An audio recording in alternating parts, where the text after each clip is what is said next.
الشر جزوعا وإذا مسه الخير منوعا إلا المصلين الذين هم على صلاتهم دائمون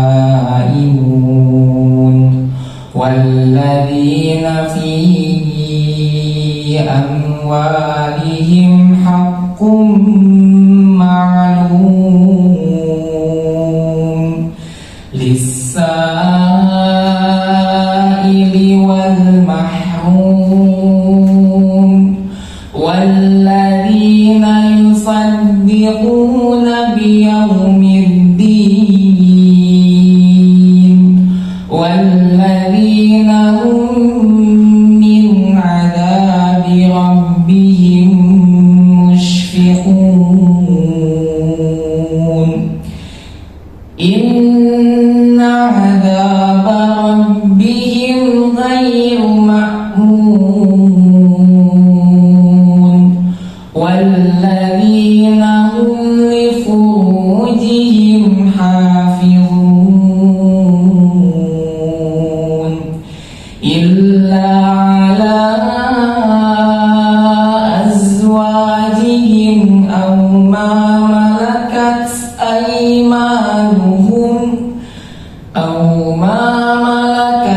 أيمانهم فإنهم غير ملومين فمن ابتغى وراء ذلك فأولئك هم العادون والذين هم لأماناتهم وعهدهم راعون والذين هم بشهاداتهم قائمون والذين هم على صلاتهم يحافظون أولئك في جنات مكرمون فما للذين كفروا قبلك مهطعين عن اليمين وعن الشمال عزين أيطمع كل امرئ منهم أن يدخل جنة نعيم صدق الله العظيم. Assalamualaikum warahmatullahi wabarakatuh. Bismillahirrahmanirrahim. Assalamualaikum warahmatullahi wabarakatuh. Alhamdulillah alladzi hadana li hadza wa ma kunna linahtadiya laula an hadanallah. Asyhadu an la ilaha illallah wahdahu la syarikalah wa asyhadu anna Muhammadan abduhu wa rasuluh. Allahumma shalli wa sallim wa barik ala Muhammadin wa ala alihi wa ashabihi wa man ittaba'a hudahu wa mawalah.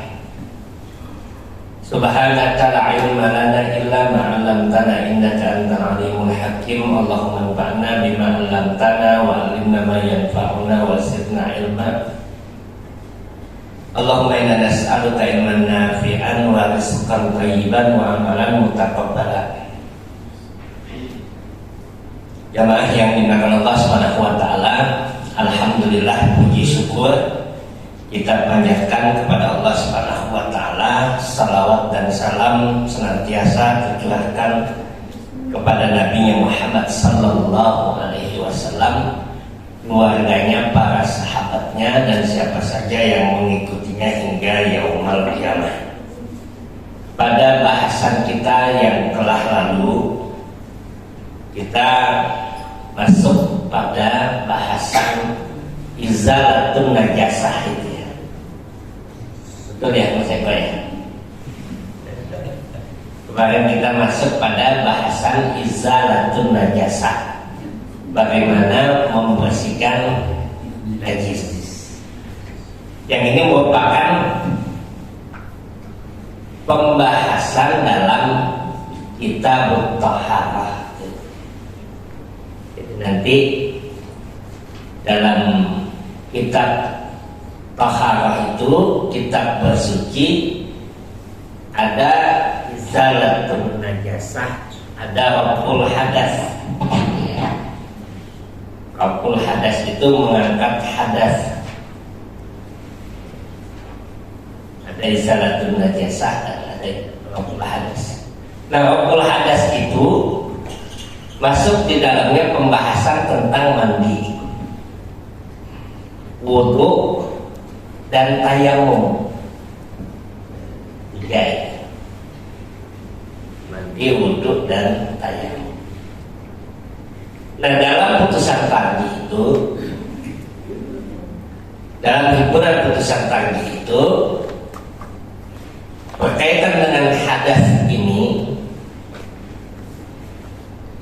disebutkan oleh putusan tadi itu, wa ba'da an tatawadda'a bil kaifiyatil mutaqaddimati fa anta tahirun.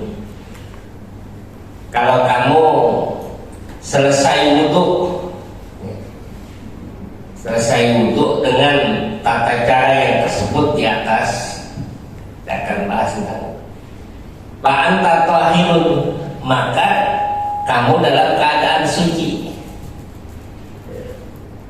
Malam yakhruj minka syai'un min ahadis sabilaini, selama tidak keluar sesuatu dari dua jalan.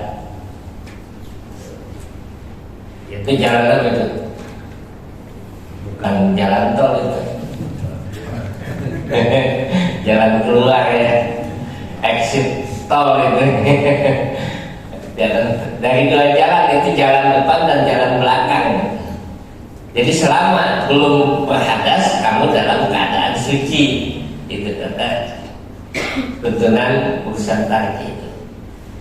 Yang kedua, walam tulam misil mar'ah, dan selama kamu tidak menyentuh wanita.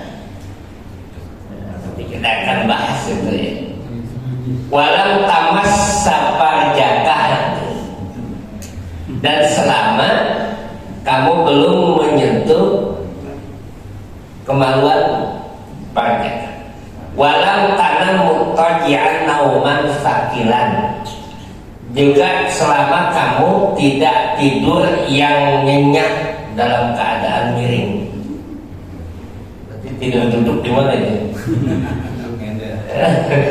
Batal nggak wudhunya itu? Ya.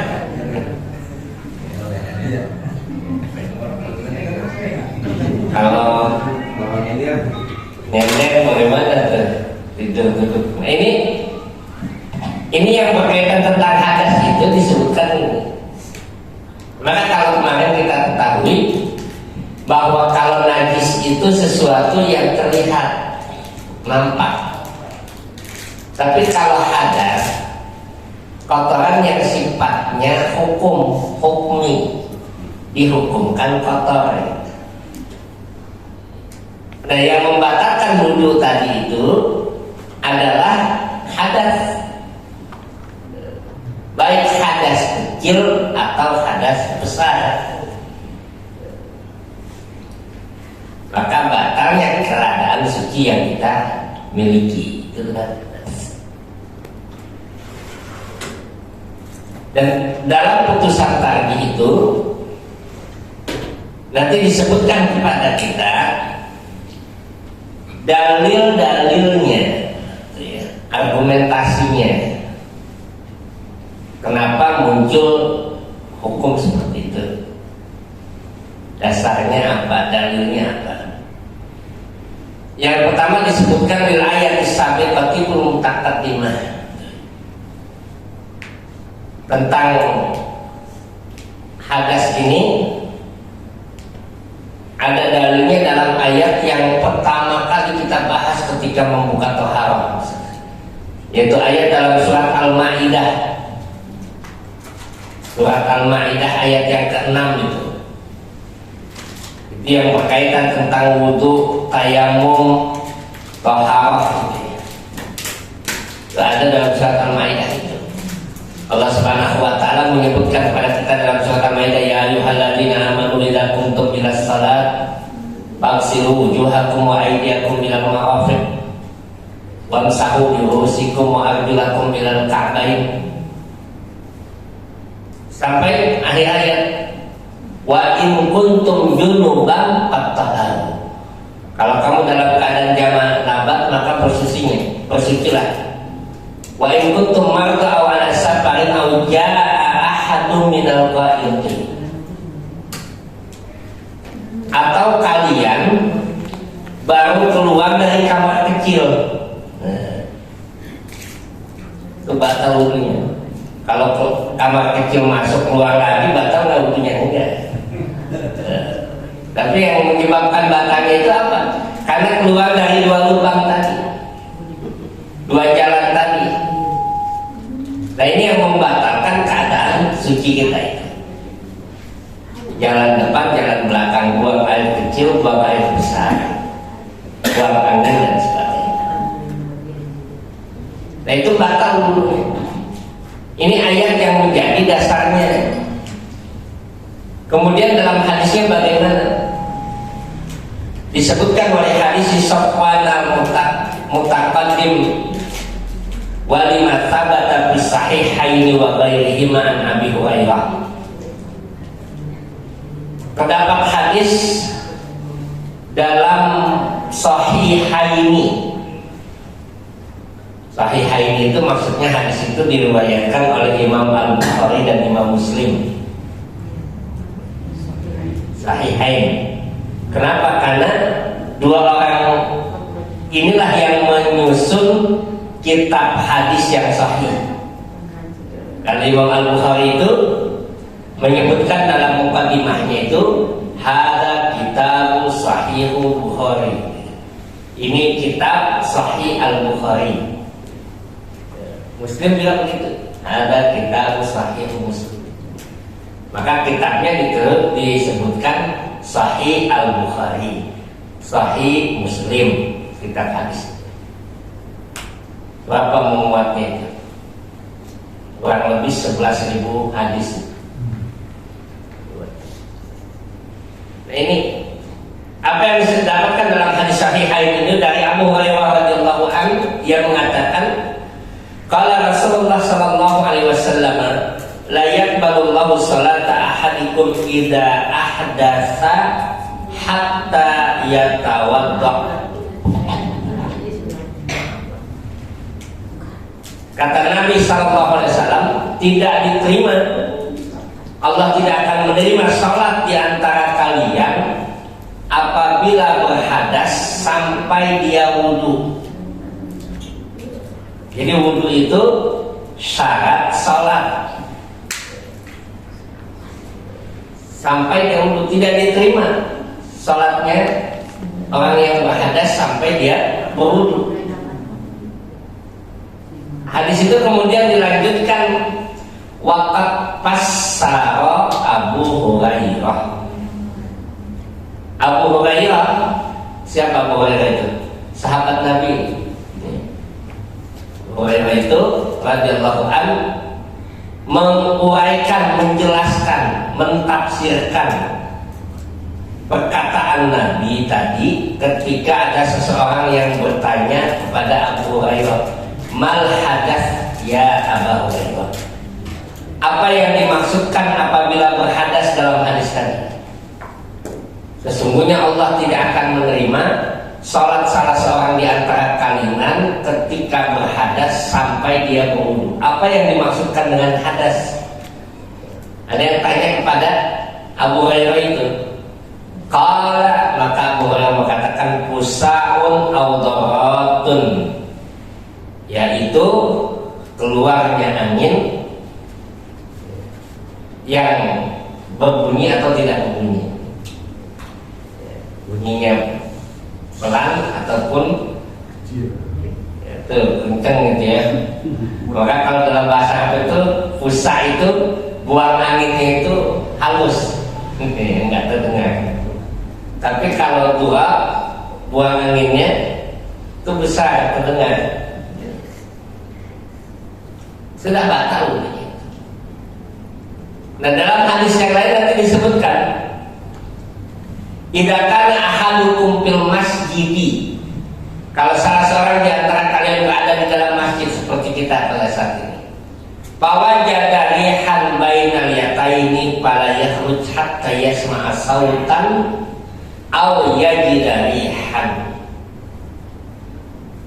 Apabila salah seorang di antara kalian berada di dalam masjid, lalu dia mendapati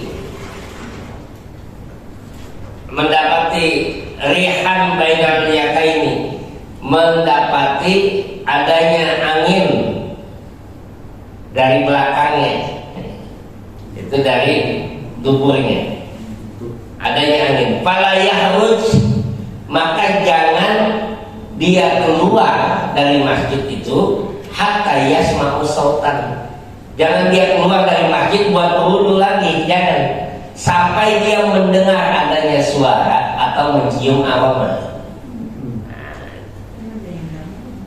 Jadi harus dipastikan ini. Sekarang kita duduk nih, habis sholat maghrib duduk di masjid nunggu sholat isya. Kemudian lama kurang lebih 1 jam duduk, tiba-tiba masuk adzan isya. Maka kalau tidak ada keadaan yang membatalkan, jangan dia wudu lagi, sudah cukup gitu. Kalau dia ragu, jangan dia wudu lagi, cukup. Kenapa? Karena awalnya dalam keadaan suci, maka dihukumkan dia dalam keadaan suci. Kecuali kalau memang dia, kata Nabi SAW, dia mendengar adanya suara anginnya keluar, baru dia keluar dari masjid untuk berwudu lagi. Kalau masih ragu-ragu, nggak usah. Ini benar keluar apa enggak ya? Atau dia mencium aroma, maka dia keluar dan berwudu lagi. Nah, termasuk juga ini keadaan yang terjadi ketika kita sholat. Karena kita sholat tiba-tiba ada kayak keluar angin.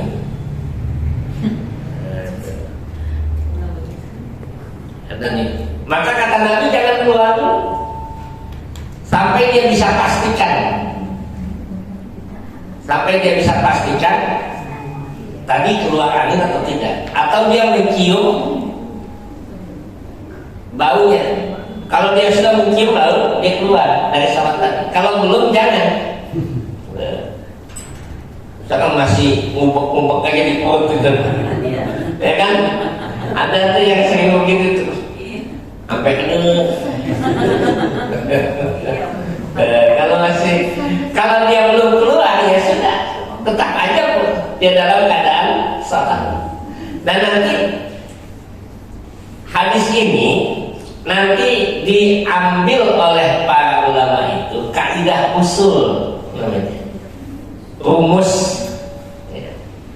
Kaidah usul yang diambil oleh para ahli hadis itu, silakan menonton.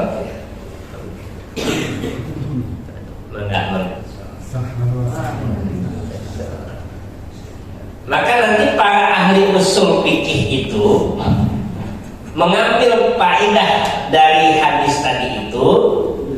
Apa kaidahnya itu? La al-yaqinu la yazalu bisyak. Keyakinan itu, sesuatu yang pasti itu tidak bisa berubah karena keraguan. Jadi kalau kita lagi keadaan tadi wudu, sudah yakin hukumnya itu kita dalam keadaan wudu sampai ya kepastian bahwa ada yang membatalkan. Jadi ini kaidah usul dari hadis tadi. Nah, hadis yang berikutnya itu wali hadisin aliin inda sayhaini kuntu rajulan madda'an wa kuntu astahyi an as'alan nabiyya sallallahu alaihi wasallam. Yang termasuk keluar dari dua lubang tadi itu adalah keluar mazi. Kemarin kita sudah tahu itu ya, ada mani, ada madi, ada wadi. Nah, keluar mani ini disebutkan dalam hadis ini. Bagaimana kalau yang keluar mani? Batal wudunya. Jadi kalau dia keluar mazi, kemarin kita tahu mazi itu cairan yang bening yang keluar bisa khawatir karena adanya syahwat. Mau berangkat ke masjid melihat yang bening-bening, nah, maka keluar cairan bening kan? Cuma sekali yang bening nih kalau jadinya video bulan senang. Yang melihat yang bening-bening, nah, ya tahu muncul syahwatnya, keluar yang bening, maka batal wudunya itu. Dan kemarin kita sudah masuk itu izalatun najasahnya, bagaimana membersihkan najisnya dengan membersihkan najisnya itu cukup dengan dibersihkan saja selesai. Nah, ini disebutkan dalam hadis tadi itu bahwa Ali bin Abi Thalib mengatakan bahwa aku ini orang yang mudah keluar mandi, mazak, rajulun mazak. Maka kemudian aku malu untuk bertanya kepada Nabi. Kenapa malu? Mertuanya. Nah, itu kan. Jadi bertanya sama Nabi malu. Lalu dia utus seorang sahabatnya, Miqdad bin Al-Aswad. Dia minta sahabatnya yang tanya. Jangan Ali yang bertanya kepada Rasulullah. Fas'alahu faqala, maka kemudian Miqdad itu bertanya kepada Rasulullah. Lalu Rasulullah mengatakan, ya nasilu dzakarahu wa yatawadda. Bersihkan saja itu. Bersihkan saja faridnya itu seperti yang kemarin kita bahas dalam izalatun najasah. Wa yatawadda, lalu kemudian dia wudu. Jadi tidak membutuhkan mandi. Karena itu termasuk hadas kecil. Jadi sudah dia batal wudunya dan tidak membutuhkan mandi. Nah, ini yang tadi keadaan hadas karena keluar sesuatu dari dua lubang. Dari dua lubang itu keluar angin, keluar air kencing misalkan, dan keluar mati atau keluar air besar. Buang air besar. Maka ini membatalkan wudu tadi. Yang kedua, dalam putusan tarji itu disebutkan malam tulamisil mar'ah, selama kamu tidak menyentuh wanita, maka tidak batal wudunya. Kalau menyentuh wanita batal wudunya. Nah, menyentuh wanita ini didapatkan dalam surat Al-Maidah tadi itu. Dalam surat Al-Maidah, aula mastumun nisa, atau kamu menyentuh wanita. Bitafsir Ibni Abbasin, dalam tafsir Abdullah Ibnu Abbas, min annal lamsa ma'nahul jima. Kata Abdullah Ibnu Abbas, yang dimaksudkan dengan menyentuh wanita itu maknanya adalah hubungan suami istri. Tapi kalau bersentuhan kulit saja batal nggak? Itu pertanyaannya. Nanti didapatkan bahwa Imam Asy-Syafi'i menyatakan menyentuh kulit saja, bersentuhan kulit dengan wanita batal wudunya. Kalau menurut Imam Asy-Syafi'i. Tetapi kalau dalam putusan tarjih mengambil pendapat Abdullah Ibnu Abbas bahwa yang dimaksudkan menyentuh wanita itu bukan bersentuhan kulit tetapi berhubungan suami istri. Itu tafsiran Ibnu Abbas tadi. Kok beda gitu ya? Apa Imam Syafi'i salah? Enggak. Kalau tanya apakah Imam Syafi'i salah, ya enggak.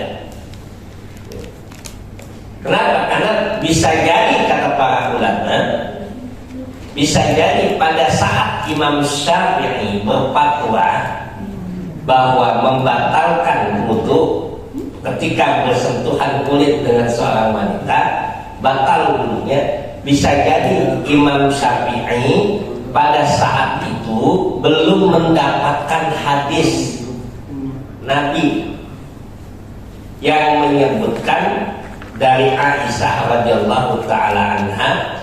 Kata Aisyah, Nabi sallallahu alaihi wasallam beliau berwudu, lalu kemudian beliau mencium keningku. Lalu ini bukan bersentuhan lagi tuh. Keningnya Aisyah dikecup, dicium oleh Rasulullah. Fayusalli wa lam yatawaddo. Kemudian Nabi sholat tidak berwudu lagi. Karena istrinya gitu ya. Bagaimana kalau dengan yang lain? Kalau yang lain apakah batal? Ya tidak juga. Kalau bersentuhan kulit tengah-tengahnya batal nggak? Ini boleh.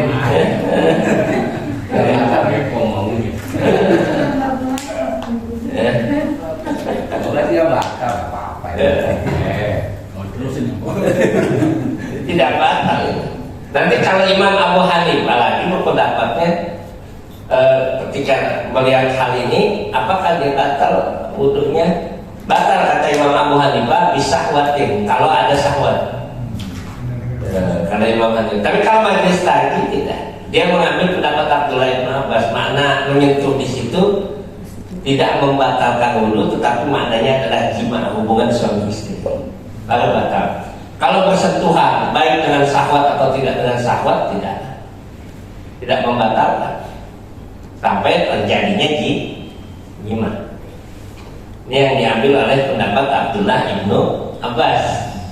Tapi tidak berarti juga karena nggak batal sama sengaja. Kalau tidak itu namanya kurang kerjaan. Itu mah eko itu. Mau sholat ya dijamin dulu gitu ya. Kayak ketika Rasulullah sholat malam itu, Aisyah itu kan kakinya malang gitu. Iseng selonjoran di tempat sujud Rasulullah.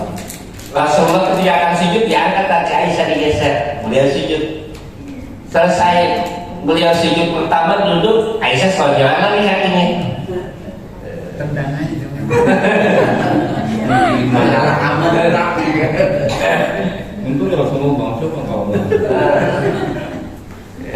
Maka hadis Aisyah itu ketika menyebut, ada yang bertanya, wahai Aisyah, apakah Rasulullah salat duha? Tidak, Rasulullah tidak salat duha, saya salat duha. Apa artinya itu? Dipahami oleh para ulama itu, Aisyah itu lebih banyak salat duha karena beliau tidak salat malam. Tidak seperti Rasulullah salat malamnya itu. Rasulullah lebih banyak salat malamnya dibandingkan salat duha. Karena salat duha dan salat malam sama-sama salat sunnah yang berkaitan dengan waktu. Muqayyad bil awqat itu. Aisyah itu jarang salat malam diperkirakan. Yang ada mengganggu Rasulullah ketika salat malam. Nanti ya, durhaka. Nah ini hadis Nabi SAW. Maka tulang di sumarah di situ maknanya adalah bukan bersentuhan kulit kalau dalam putusan tarjih itu. Kemudian yang berikutnya disebutkan adalah dalam putusan tarjih itu membatalkan wudu kalau seandainya tidur dalam keadaan miring berbaring. Bagaimana tidur duduk ketika kita menunggu imam berkhutbah? Biasanya Pak Ali misalkan. Oh, Pak Ali. paling Oh, Pak Ali. Enggak begitu. Datang gitu misalkan salat Jumat. Terus udah gitu baru datang selesai tahiyatul masjid, imam belum khutbah. Maka ketika imam pas baru berdiri, baru innal hamdalillah sudah pulas.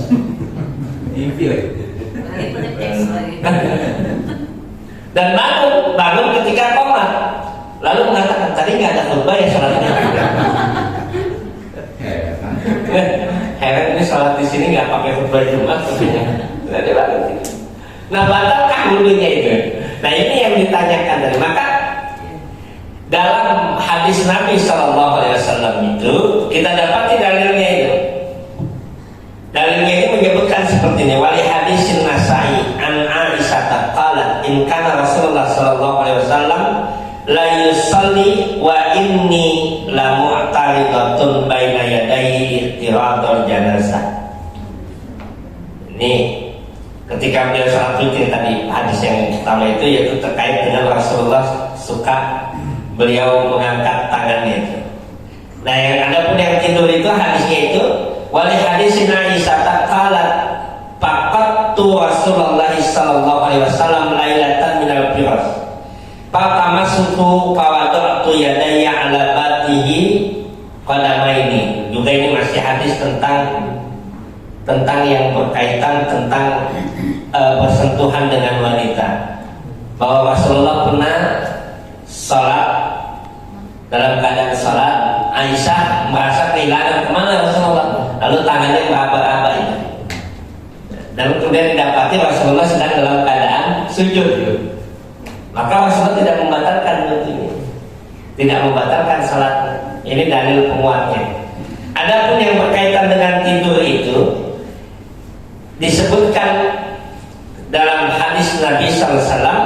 Qala Rasulullah SAW al-ainani wika'us sami faman nama faliyatawadda. Kata Nabi SAW, kedua mata itu bagaikan tali dubur, maka siapa telah tidur berwudulah. Itu kata Nabi SAW. Kalau dia telah tidur maka berwudulah. Apa yang dimaksudkan dalam hadis Nabi ini? Bahwa tidur itu bisa membatalkan wudhu. Betul. Karena dalam keadaan tidur mata itu bagaikan tali dubur. Apa artinya? Dia tidak mengetahui apakah wudhunya tadi batal atau tidak.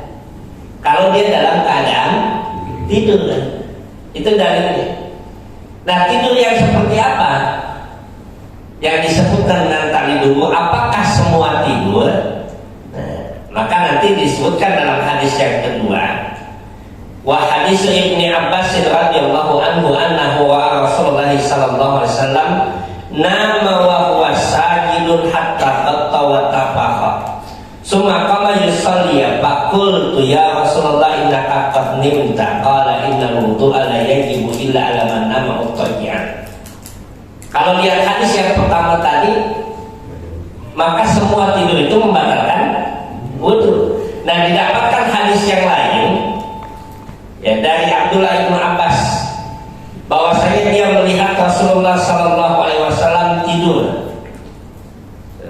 Jadi dia melihat Rasulullah Sallallahu Alaihi Wasallam tidur, sedangkan beliau bersujud. Jadi beliau tidurnya dalam keadaan sehingga mentegur. Kemudian berdiri sholat. Ketika selesai, dia mungkin selesai sholat, Rasulullah terletih, lalu kemudian tidur sambil keadaan sujud begitu. Kemudian beliau berdiri sholat, berdiri untuk sholat. Maka Abdullah bin Abbas berkata, ya Rasulullah, kamu tadi barusan tidur. Itu ditanyakan oleh Abdullah bin Abbas, heran kenapa Rasulullah mau sholat itu? Tadi kamu tidur. Kala, maka Rasulullah mengatakan innal wudu'a, sesungguhnya wudu itu tidak wajib atau tidak batal illa man nama muttaji'an. Tidak batal wudu itu kecuali bagi orang yang tidur dalam posisi miring. Apa artinya? kalau dia tidurnya dalam keadaan tidur berbaring, maka batal wudunya. Fa innahu idza taja'a istarahtu mafasiluhu, karena sungguh kalau seseorang yang tidur dalam keadaan berbaring, maka lemaslah sendi-sendinya. Artinya mudah dia keluar angin atau batal sehingga dia tidak mengetahui. Maka itu. Tapi kalau tidur duduk, nah, itu tidak membatalkan. Jadi silakan ya Pak Ali kalau mau tidur nanti ketika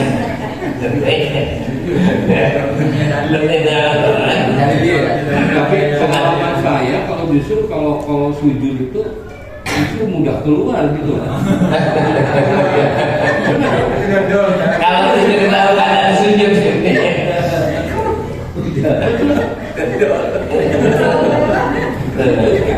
maka tadi kaidahnya itu tadi begini, kaidahnya itu kan apa? Kaidahnya tadi itu al-yaqinu la yuzanu bis-syakk, bahwa keyakinan itu sesuatu yang pasti itu tidak berubah dengan munculnya keraguan. Artinya kalau kita dalam keadaan wudu, maka keadaan kita dalam keadaan wudu sampai kita yakin berhadas. Nah, Nabi menyatakan yang menyebabkan berhadas itu dalam keadaan tidur, berpotensi berhadas itu kalau kita berbaring. Tapi kalau kita sujud, ya, itu tidak bisa dipastikan bahwa kita dalam keadaan batal. Jadi itu arti kaidah tadi. Termasuk juga yang disebutkan dalam hadis yang lain, tidurnya yang membatalkan wudu itu adalah tidur malam. Artinya dia tidur panjang berwudu lalu kemudian dia tidur bangun menjelang subuh untuk sholat misalkan, maka tidur yang malam itu membatalkan wudu. Kelamaan gitu ya. Nah ini yang berkaitan dengan tadi hadas yang berikutnya. Apa kata putusan tarjih itu menyebutkan kepada kita dalam putusan tarjih, di antara yang membatalkan wudu itu adalah berkaitan dengan ketika menyentuh farj, menyentuh farj. Nah, ini disebutkan dalam hadis Nabi Sallallahu Alaihi Wasallam. Dalam hadis Nabi Sallallahu Alaihi Wasallam, beliau bersabda, apabila salah seorang di antara kalian menyentuh farjnya, maka berwudulah. Artinya majelis tarjih dalam hal ini menguatkan pendapat Imam Syafi'i bahwa bersentuh kulit tadi dengan wanita tidak membatalkan wudu, ya. Tetapi ketika bersentuh farjnya itu memungkinkan untuk membatalkan wudu. Menurut majelis tarjih, sebagaimana hadis yang kita dapatkan dalam hadis yang cukup panjang, Nabi Shallallahu Alaihi Wasallam bersabda, "Man massa dzakarahu fala yusalli hatta yatawadda." Kata Nabi Shallallahu Alaihi Wasallam, apabila salah seorang di antara kalian menyentuh itu, maka janganlah dia sholat sampai dia berwudu. Maka lebih utama untuk dia berwudu. Ya. Kenapa? Karena dikhawatirkan ketika menyentuhnya tadi itu bisa jadi akan keluar mati dan sebagainya. Dalam hadis yang lain Nabi Sallallahu Alaihi Wasallam mengatakan, "Man massa farjahu falyatawadda." Barang siapa yang menyentuh, maka hendaklah dia berwudu. Dan hadis-hadis yang banyak gitu ya. Hadis-hadis yang banyak yang menunjukkan kepada kita bahwa menyentuh farj itu kemungkinan untuk bisa membatalkan wudunya itu sangat besar. Maka Nabi menyuruh untuk bertawaddu atau berwudu kembali. Nah ini berkaitan tentang hadas tadi. pembahasan yang kita dapatkan dalam putusan tarjih terkait dengan hadas, yaitu hadas terutama adalah hadas kecil, tidak hilang kecuali dengan wudu. Nah, bagaimana dengan hadas besar? Maka dalam hadas besar itu ada satu bab yang ditulis dalam putusan tarjih, yaitu berkaitan dengan al-ghuslu, yaitu mandi. Kalau kita bilang mandi janabah atau mandi besar gitu ya. Nah, bagaimana cara mandinya itu? Ini buat yang muda-muda, buat yang Pak Eko ini. Yang lain. Yang sering mandi ini. Ya. Apa kata putusan tarjih? Apabila salah seorang di antara kalian berjanabah bi khurujil mani awil tiqail hitnataini, apabila salah seorang di antara kalian berjanabah karena keluarnya mani atau karena dia bertemunya dua khitan, aw arata hudurul jumu'ah, atau dia ingin menghadiri Jumat. Nanti Jumat itu ada syariat mandi. Kalau kita mau salat Jumat, apakah mandinya menjelang Jumat ataukah pagi harinya, silakan. Tapi pagi itu kita berniat untuk mandi di hari Jumat. Awin nipas atau nipas, ya bersih. Aw naqaita minal haidi wan nipas, kalian bersih dari haid atau nipas, maka mandilah. Falyak tasil, bagaimana mandinya ini? Wabda bi ghusli yadaika, mulailah dengan mencuci kedua tanganmu. Apa tangan? Mukhlisan niyataka lillah, ikhlaskan niatnya karena Allah itu. Nggak perlu dilapatkan, tapi diniatkan di dalam hati. Ini saya mau mandi besar. Sumaksil farjaka bisimalika wal lukha bil ardi. Lalu kemudian dia bersihkan paretnya dengan tangan kiri, lalu kemudian dia gunakan sabun dan sebagainya untuk membersihkannya. Wa may yaqumu maqamaha summa tawadda kama taqaddama usulisa. Maka setelah itu apa? Maka hendaklah dia berwudu. Ya, sunahnya itu.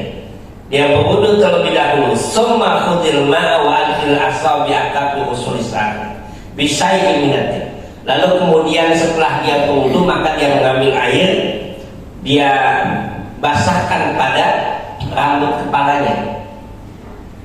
Basahkan, diambil air atau diguyur dengan air dan menggunakan sabun dan sebagainya. Ba'da naqdihi wabda bisyikil aiman. Setelah itu dia memulai bagian sebelah kanan.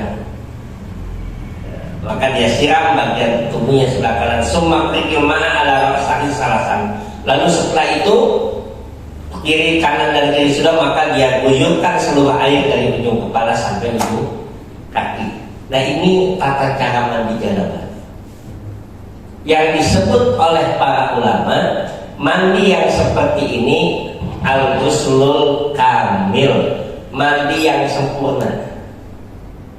Mandi janabah yang sempurna, jadi mulai dari mencuci tangan, lalu kemudian membersihkan paretnya, lalu kemudian dia berwudu, lalu kemudian mengambil air mulai dari kepalanya, lalu kemudian sebelah kanannya, lalu menyiram sebelah kirinya, baru kemudian menyiram seluruh bagian tubuhnya dari atas sampai bawah. Itu mandi yang sempurna. Kalau mandi yang mencukupi bagaimana? Artinya mandi mencukupi itu kita masuk kamar mandi, niat untuk mandi janabah, lalu kemudian ambil air, jebar-jebur dari ujung kepala sampai bawah, sudah selesai. Itu sudah hilang hadasnya. Kalau terkena air dari ujung kepala sampai ujung kaki itu, kalau sudah air itu mengalir, hadasnya sudah hilang. Tapi mandinya mandi mencukupi namanya. Kalau mandi yang sempurna diawali tadi dengan membersihkan, mencuci tangan dulu, bersihkan, kemudian berwudu. lalu kemudian kepalanya, lalu kemudian sebelah kanan dan kiri. Nah ini yang berkaitan dengan usul tadi. Nah, yang berikutnya tentu adalah tentang wudu dan tayamum. Wudu dan tayamum, tapi nanti kita bahas wudu dan tayamum. Ini yang mungkin kita kaji pada kesempatan ini. Silakan kalau ada yang diperjelas lebih dalam lagi. Mudah-mudahan ada manfaatnya.